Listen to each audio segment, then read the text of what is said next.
Excuse me. Part 4. So, as I was saying, that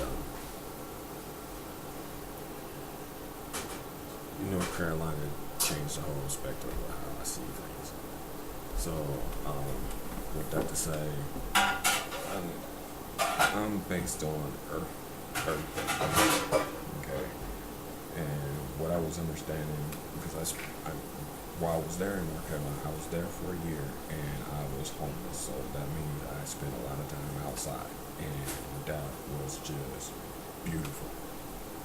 Carefree, didn't have to worry about nothing but just get number one in order, and devise a plan, and go forward. But I needed this learning. I needed this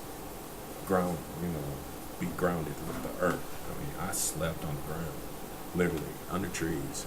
Loved it. It was great. But, as far as responsibility-wise,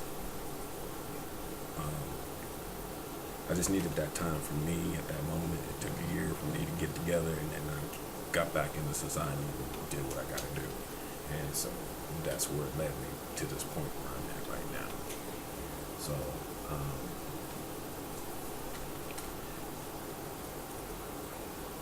understanding that we have social problems in this country, and we have corruption just like anybody else around the world.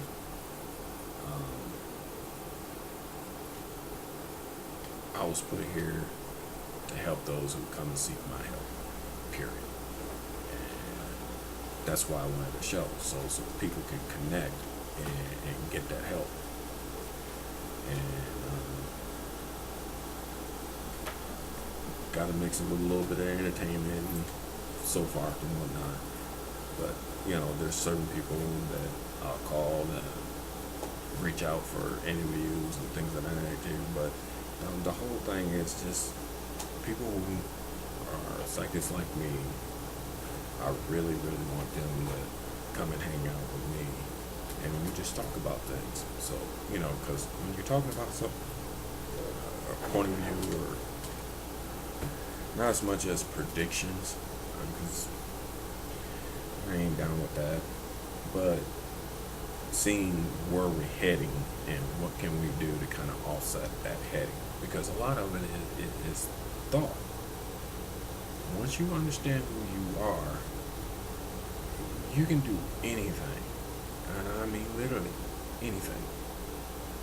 If you're not bowing down to somebody else's programming you in your ear, and you know who you are, and you stay grounded with who you are, you literally can do anything. And the more light you got in your heart, the less power anybody who's doing dark can have over you. Light sheds light on dark, so dark always loses, correct? So,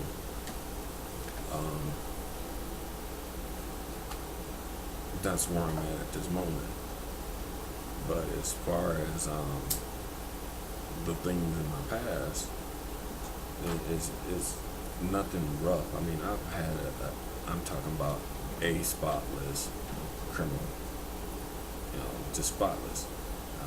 I worked for that. That was a chore for me to not have a criminal background. Always go to work every day and try to do the best I can at my job that I was performing, which I outperformed because I learned quick, and I had a good father to,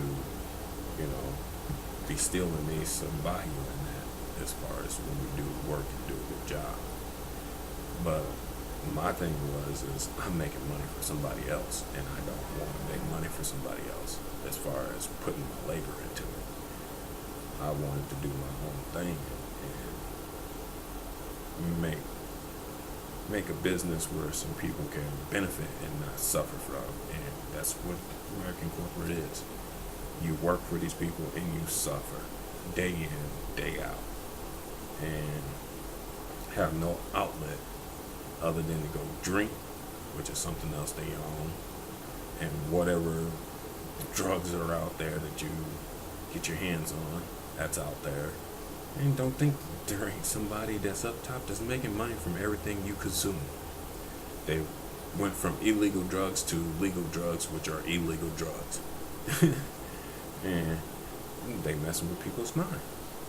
And the DNA structure of a woman, imagine all the types of drugs that they make and products that they make for women that affects their balance.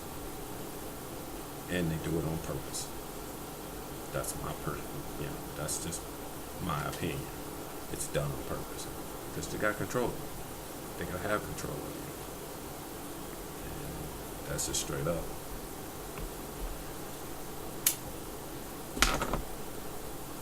When my son died, that's what they were trying to do. Control my every move. And they controlled some of them, but not all of them.